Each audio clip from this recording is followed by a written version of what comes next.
Stage పైకి రావాల్సింది కోరుతున్నాము. టెంట్ హౌస్ రామలన్న గారు ఆయన దగ్గరుండి మాకు ఎంతో సేవ చేసి ఈరోజు వినాయకుడు పెట్టడానికి ఇక్కడ సహకరించిన మొట్టమొదటి వ్యక్తి రామలన్న గారు స్టేజ్ పైకి రావాలనుకుంటున్నాం. మరి మాజీ జనరల్ సెక్రటరీ అయిన కుమారస్వామి గారు స్టేజ్ పైకి రావాల్సిందిగా కోరుతున్నాము. అన్న థ్యాంక్ యూ అన్న.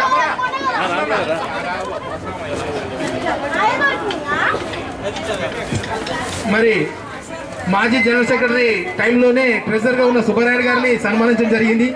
మరి అదేవిధంగా జనరల్ సెక్రటరీ అయిన అన్నగారిని మాజీ ప్రెసిడెంట్ శ్రీనివాసచరణ గారు సన్మానించడం జరుగుతుంది. అలాగే మన పుల్లయ్య సార్ గారు కూడా రావాల్సిన కోరుతున్నాము. రాములన్నకు సన్మానం చేయడం కోరుతున్నాం. మన రాములన్న గారికి ఉన్నాను ఒక ఫోటో తీసుకోండి సార్. మరి పుల్లన్న గారిని మన రాము సత్కరించడం జరుగుతుంది. అలాగే జనార్దన్ రెడ్డి గారు రాములన్న సత్కరించాల్సి కోరుతున్నాము. మరి ఇంకెవరైనా దాతలను మిస్ అయి ఉంటే క్షమించాలి. కొంచెం కనబడట్లేదు, కొంచెం షెడ్ అన్న ఎవరన్నా చూడిక. మరి కోలాటము స్టార్ట్ చేయాల్సి కోరుతున్నాము. మీ కోలాటం కోసం మీరు ఇంతసేపు వెయిట్ చేశారు.